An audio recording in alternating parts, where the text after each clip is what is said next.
Bonjour à tous et nous nous retrouvons aujourd'hui pour réaliser une délicieuse tarte au citron originale. Sans plus attendre, nous allons tout d'abord commencer par réaliser un sablé breton très gourmand, dont voici la liste des ingrédients. Vous pouvez utiliser du beurre salé ou bien comme ici du beurre doux et doser le sel séparément.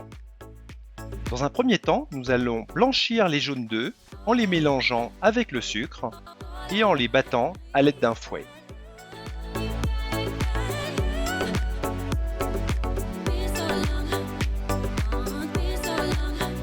Nous pouvons ensuite rajouter le beurre et remplacer l'accessoire du robot par la feuille.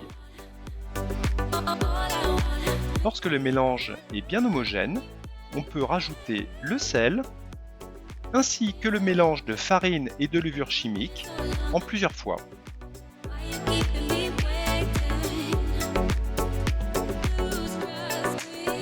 Et voilà, la pâte sablée est déjà terminée.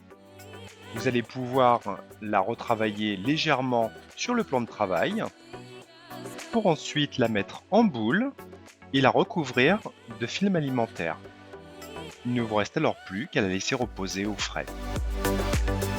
Après avoir laissé reposer la pâte, abaissez-la à l'aide d'un rouleau à pâtisserie.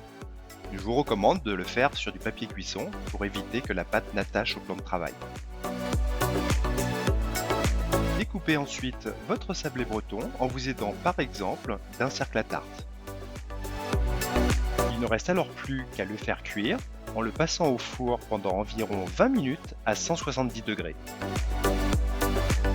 Une fois notre sablé breton réalisé, nous allons passer à la réalisation du crémeux au citron.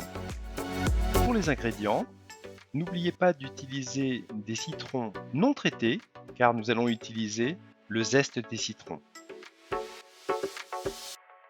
Nous allons tout d'abord commencer par verser le sucre dans une casserole que l'on va mettre sur le feu, puis zester les citrons, ce qui va vraiment renforcer le goût de citron de notre tarte.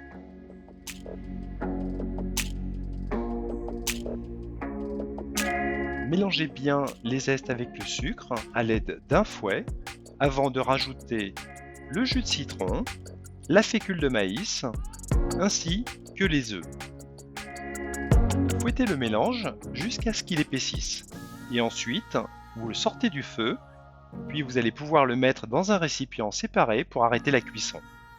Vous pouvez ajouter la gélatine que vous aurez fait préalablement ramollir dans de l'eau et enfin rajouter le beurre. Vous allez pouvoir vous aider d'un mixeur plongeant pour avoir un mélange bien homogène et un crémeux citron bien lisse. Vous pouvez ensuite le filmer au contact pour le placer au réfrigérateur. Si vous le souhaitez, vous pouvez renforcer la couleur jaune de votre crémeux en rajoutant un petit peu de colorant alimentaire. Il nous reste alors plus qu'à réaliser la meringue italienne acidulée. Pour cela, les ingrédients sont très simples, des blancs d'œufs, du sucre, de l'eau et du jus de citron. Nous commençons tout d'abord par réaliser un sirop de sucre en mélangeant le sucre et l'eau dans une casserole que l'on va mettre à chauffer. Nous allons nous aider d'un thermomètre électronique pour surveiller la température qui devra atteindre 120 degrés. Vers les 100 degrés, nous allons pouvoir commencer à battre les blancs en neige.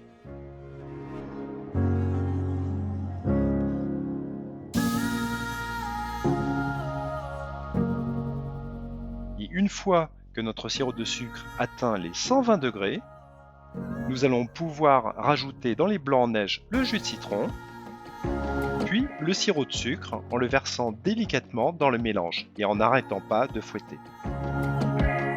Une fois que votre meringue est bien brillante et forme le fameux bec d'oiseau, votre meringue italienne est prête à être utilisée. Vous pouvez la placer dans une poche à douille. Nous pouvons enfin passer à la dernière étape de la recette, qui va être de dresser notre tarte au citron. Pour cela, nous allons pocher la meringue italienne sur le sablé breton. J'utilise ici une poche à douille avec une douille unie de 20 mm. Nous allons ensuite nous aider d'un chalumeau de cuisine pour caraméliser notre meringue italienne. Bien entendu, il faut être assez rapide avec le chalumeau pour ne pas faire brûler votre meringue.